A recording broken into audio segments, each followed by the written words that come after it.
Well, Happy New Year, everyone. It's reached one of my favorite times of the year, talking about African football. And what better way to start the year than to talk about the AFCON tournament that is taking place this year? This is the AFCON 2023 tournament.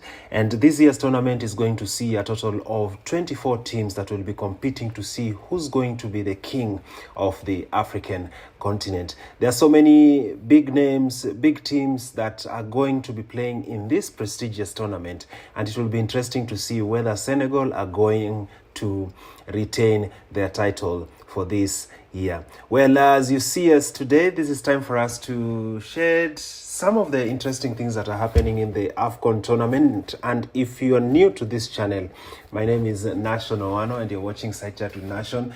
And this is the AFCON highlight, and no other better person to join me on this interesting day other than our African football analyst, Eric Shilenge. Shilenge, welcome to the show. It's been a long time, man.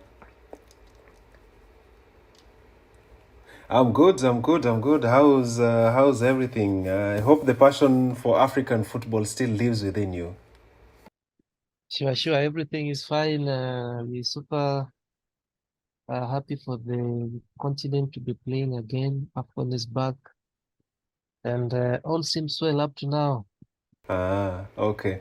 Shilenge, there are so many changes that happened, just before this tournament started. I think one of the most surprising changes that happened was the fact that SuperSport almost did not broadcast the games for this year's season. The question is, that's such an interesting development. I mean, for the longest time we knew SuperSport was AFCON and World Cup. What was AFCON going to be without SuperSport?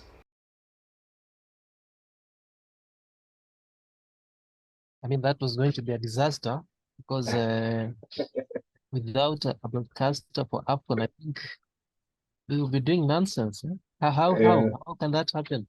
That a tournament for a continent has no TV broadcaster. Uh, So I think that was a joke from SuperSport. They did realize their mistake, and kudos to them. They came back to their senses and made the about turn just in time, or else that was going to be a big loss mm, that could not be compared to. mm.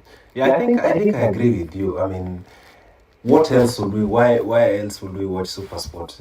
If there is no AFCON, and for the longest time, I think for most of the AFCON tournaments, they've always been the ones who've been broadcasting Mm. these games. So I think that this was good. This was going to be a big loss for them. But I think for me, what stood out with relation to that particular aspect is how the media landscape in terms of the broadcasting rights is really changing, in Africa. I think now we are moving to a place where slowly by slowly, the monopoly is changing. Right now we have a big player in continental football, that is New World TV. It will be interesting to see how that particular dynamic changes. Shilenge, very quickly, your reflections on the tournament, the opening ceremony and the games that have been played so far. I mean, anything that has already stood out for you so far? I know it's still too early, so many surprises at this point, which you're going to be talking about later on.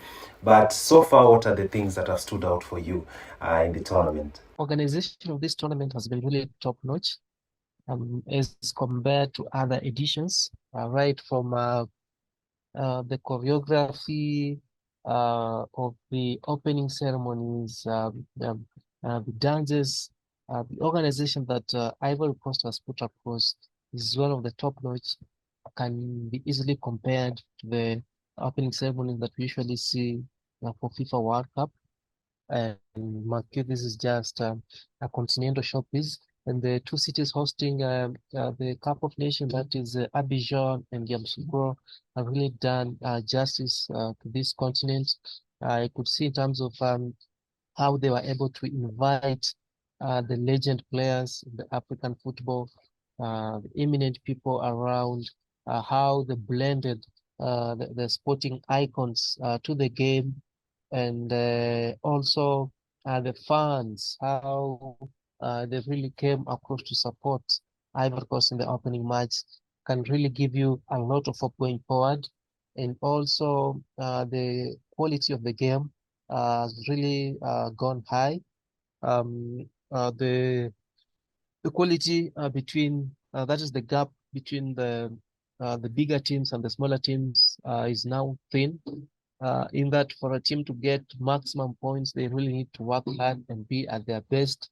There are no pushovers as at the moment.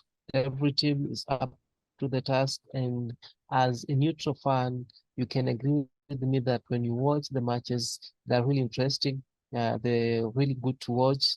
Uh, the quality of the game and the organization of the teams is top notch, and really for the first time I can tell you I'm watching a good African Cup of Nations tournament. Okay. Shilanja, maybe I know it's too early. We've not even gotten to game week 2. Maybe what are some of the teams that you think are teams to watch out for in this tournament? I know in the last edition, Gambia, really, really, really top-notch team in the tournament, getting to the quarterfinals of the competition. So are we going to see another Gambia, or is Gambia going to go all the way this time round? Which teams do you think people should watch out for this time round? I think it might be too early to really to predict about that in terms of who is who. But one thing that is really evident, as I told you earlier, is that the gap between the top teams and the smaller teams is really thin. That every team is putting its best game forward, and for a team to get maximum points, they really need to work extra hard. And you can see from the games played so far, Egypt struggling against Mozambique, Ghana losing to Cape Verde, and also Nigeria struggling against Equatorial Guinea. Those are games that you could count 3 points even before the match, because these big teams could win those games easily. But now things are different. Every team is really at its best, and for you to predict right now, it might be a bit mature. But I know as the tournament progresses, there are going to be so much surprises like Gambia did last edition, and I won't be surprised if they can do the same this time around. Okay. Allow me to segue into what you've mentioned there, Ghana versus Cape Verde. I mean, this is going to be Ghana's 24th appearance in the tournament, and this is the 4th time that Cape Verde is appearing in this competition. But still, the level of play of Cape Verde was on point. And for me, the most interesting thing is a country like Cape Verde. A couple of years back, Kenya used to beat them, in such continental competitions. And looking at Cape Verde right now, Cape Verde has become a regular in the AFCON tournament, while Kenya, after appearing in 2019, we've disappeared from that competition. I mean, I would really want to get your take on that particular game. I mean, why do you think Ghana lost this game? Because looking at the squad that they have, the likes of Kudus, there's a Salisu, there's a lot of quality from Ghana. And even looking at the coach that they have, that is Houghton. I mean, what went wrong for Ghana in this particular game? You must agree with me that the last analysis we did, Ghana dropping out of the continental showpiece last edition in the hands of Comoros. And I really told you that from that point, Ghana's quality had really gone down. Their squad depth looks very tired because for a long time, Ghana has been dependent on a pool of players, the likes of IU brothers. You look at Samoa Gyan, Thomas Partey, the likes of Wakaso Mubarak, Kevin Prince Boateng. That group of players are no longer there. And for me, those were special talents that you don't find easily.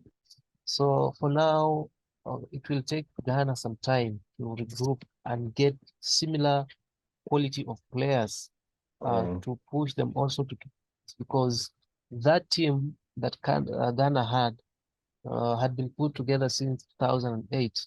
when we had even the likes of Stephen Appiah, the likes of Michael Essien. From that time, that squad has propelled Ghana in about 5 or 6 AFCON tournaments. And really, it's their time. Their time is over now. They're really tired. I don't expect much from Ghana. If they make it to the second round, I think it will be a big achievement for them in this tournament. And credit to them, they've done better in past editions, but for now, I don't think they have the proper muscles. It's not that anything went wrong for them, but they cannot match. They could not match Cape Verde, which had better quality than Ghana in terms of organization. Ghana has some big names, but the big names look way past their better times. And for any footballer, there are those good times, and when they get tired. So for me, Ghana, they need time to collect themselves. Okay. I mean, I agree with you in terms of the players who are playing in the squad right now, because look at a really good example of Andrew Ayew. Andrew Ayew has been at the club for like 8 years. 8 years, my God. Playing in international competitions. I'm not saying that he should retire, of course, but I also agree and say that there is need, to sort of start creating that transition point between the older players and the new players. Because even if you're looking at the Black Stars squad right now, you can still get a sense that they're still depending on Andrew Ayew. He's not a bad player, but still, I think the fact that they still look up to him, he still has that experience, but it's still sad that they still look up to him as, the savior of the team, so to speak. And getting into still a bit about Ghana versus Cape Verde, what stood out for you in the Cape Verde side? What do you think, as an analyst, what thing stood out for you and shows that there is potential for this team in this tournament? What was very evident from the Blue Shark side, that is the Birds, I think from the onset, they had no respect for Ghana, and they have that fear factor. The way they picked up Ghana is like a normal team for them. They didn't respect the bigger achievements that Ghana have had in this tournament, and really that is something that Ghana didn't expect. So it was really hard for them to pick up again going down early in the first half. When you get an early goal in such kind of a tournament, it's likely for you to put shivers across the opponent. So Ghana didn't recover from that goal they conceded early. They began slow, and it was going to be hard for them to come back in the game. And when you have somebody like you now coming in as the substitute, I don't think he has that enough energy to revitalize the game as he had earlier. You look at the depth in their squad, it's not that much quality. The only person maybe who was outside, Kudus, who's injured, who could have made a change in the game, was not able because he has a hamstring injury. And really, you could see that Ghana's squad was depleted. And Cape Verde used that advantage to go against Ghana, to create many chances, to terrorize Ghana. And could see that at some point Ghana was going to break, and that's what they did in the last minute to allow them get the winner. So going forward, as I've said, the smaller teams are not giving any respect to the bigger boys, and that is a mental fact that's going to play out in the remaining of the fixtures. Whoever uses that in good advantage of him, then they're likely to get maximum points. Okay. Shilenje, maybe we can talk briefly about, you mentioned small fish and big fish in this tournament, and the other one is Senegal versus Gambia. I mean, my God, Gambia were the stars of the last AFCON tournament. What do you make of Senegal versus Gambia match? Any potential surprises that you expect? And how far do you think Gambia is going to go in this tournament? Uh, for this one, I'll be a bit sorry for Gambia. Senegal has been at their best coming to this continent. Remember, they are the AFCON defending champions. They are the CHAN defending champions. They've won big football, and it seems like they've won all titles in Africa. Coming to this continent, they have a huge confidence. Also, they are well positioned in FIFA rankings, second after Morocco. And Senegal is known as one side that is known for being ruthless in terms of when they can win that match. And Gambia stands a very small chance to upset Senegal. I think this one, given that they've already watched the other teams play, they've watched Nigeria play and falter, Egypt falter, they've watched Ghana falter, they've watched Ivory Coast win unconvincingly. I think they have good time to recollect themselves and put their best foot forward so that Gambia doesn't surprise them. So with their experience and their squad and how they've been playing, I expect Gambia not to trouble them. Okay. So probably you think they might retain the title, or it's too early to tell? It's too early, but they are contenders, of course. They are going to contend for this title. Too early to predict, but I think they are one of the contenders of the trophy. Okay. I think one thing I like about Senegal is the fact that you can see there is a lot of player development happening, because even if you look at the under 18, the way they are playing in the other junior competitions, you can see there is really quality from both teams. So I don't think something like the transition is really going to be a problem. Something which I really wish Ghana would be taking into consideration, looking at some of the age of the players in their squad. Well, thank you so much, Shilenje, for making time.